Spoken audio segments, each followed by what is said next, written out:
Welcome to Hockey Wiz Talks podcast. Today I'll be talking about my observations from the second round of the NHL Playoffs. This podcast was recorded on Sunday before the games were played. As of right now, the New York Islanders lead the Philadelphia Flyers in their best of 7 series 2-1. The New York Islanders have dominated the series so far, and for the most part have outplayed the Flyers. Being coached by Barry Trotz, the New York Islanders are very consistent from game to game and have thrived against heavily favored teams. The Philadelphia Flyers, on the other hand, are not very consistent. You never know how the game will play from game to game or even period to period. The best line for the Islanders in this series has been the Beauvillier, Nelson, and Bailey line. They have given the Flyers tons of trouble in transition and in the cycle. Although JJ Pageau has been good, his line as a whole has not been. Derek Brassard and Leo Komarov have not been much a factor in this series. Semyon Varlamov has been great in this series with the exception of Game 2. He needs to continue his strong play. The best line for the Flyers is the JVR, Lawton, and Pitlick line. They have been doing a great job of generating offensive chances with their relentless forecheck. The top line as a whole needs to be better for the Flyers. They were non-existent in games 1 and 3. Perhaps they should consider shaking up their top 6. Carter Hart has been okay in this series, but in order for the Flyers to beat the Islanders, he'll need to be better. If the Islanders win this series, it will be due to their structure and excellent play in the neutral zone.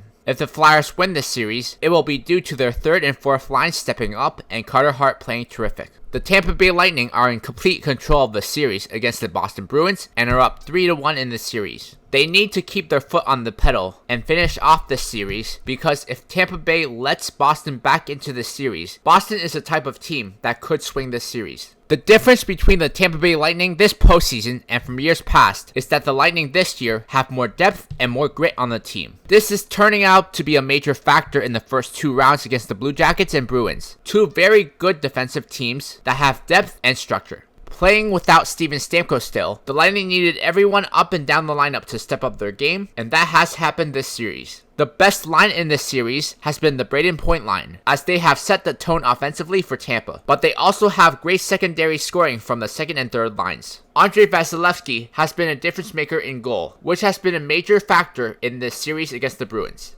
The Boston Bruins haven't played bad in this series at all. They just don't have enough to overcome a confident Lightning team if they don't have Tuukka Rask. While it isn't entirely Yaroslav Halak's fault, he has given up some shaky goals that kills any momentum the Bruins generate offensively. Outside of the Bruins' top line, the Bruins haven't gotten consistent goal scoring from anyone, especially from the third and fourth line, which is a problem because Tampa's third line has been creating and scoring plenty. If the Tampa Bay Lightning win, it will be due to their depth and toughness they added and the goaltending of Andrei Vasilevskiy. If the Boston Bruins win, it will be due to their role players stepping up offensively and Yaroslav Halak coming up huge. And now a word from our sponsor. Check out my hockey blog at hockeywiztalkshockey.blogspot.com. Also visit my Facebook page, Mr. HockeyWiz777, and my Instagram, Mr. HockeyWiz77. The Vegas Golden Knights have a 2-1 lead in this series over the young but talented Vancouver Canucks. Vegas has been utterly dominant at times in this series, but the Canucks have fought hard and have made it an interesting series.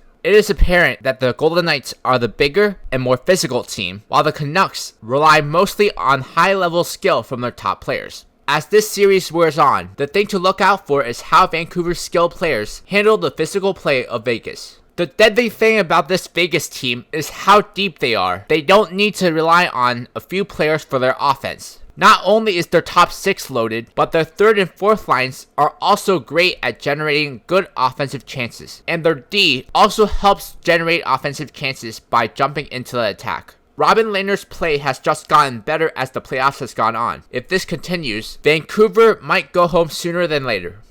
The Vancouver Canucks have struggled to score in this series 5-on-5. They will need to turn that around if they want to win this series. While the top 6 for the Vancouver Canucks has been playing well, the Quinn Hughes-Chris Tanev pair have struggled 5-on-5 in this series. They will need to do a lot better if the Canucks want to move on. Jacob Markstrom has played solid in this series so far, but he can't do much if his defense isn't providing enough help in front of him. If the Vegas Golden Knights win the series, it will be due to their relentless 4-line attack and the great goaltending of Robin Lehner. If the Vancouver Canucks win this series, it will be due to some unsung heroes outside their top players stepping up and Jacob Markstrom standing on his head. The Dallas Stars are red hot right now and are currently leading the heavily favored Colorado Avalanche in their series 2-1. The Stars have dominated the Avalanche with their heavy forecheck, shot blocking, and play in the neutral zone in this series. Dallas is the bigger and more physical team in this series and also have more veteran players in the lineup that have playoff experience. The Avalanche are built on speed, and they can't generate any of it through the neutral zone, because Dallas is clogging the neutral zone. Even when the Avalanche are able to sustain pressure in the offensive zone and get a shot off, the Stars are able to block a ton of shots.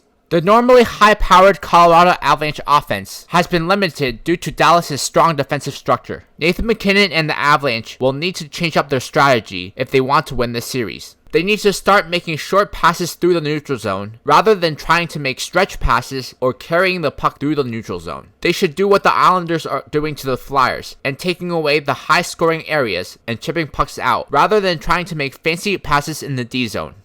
The Dallas Stars have looked dominant at times in this series. They seem to have an answer for everything Colorado does. Miro Heiskanen is doing a stellar job on Nathan MacKinnon, and the Cogliano, Faksa, and Como line remains their most consistent line. Their big line of Jamie Benn, Tyler Seguin, and Alex Radulov is starting to heat up, and that is terrible news for the Avs. Anton Khudobin is doing a great job in goal in place of Ben Bishop. It doesn't seem like the Stars have skipped a beat without him.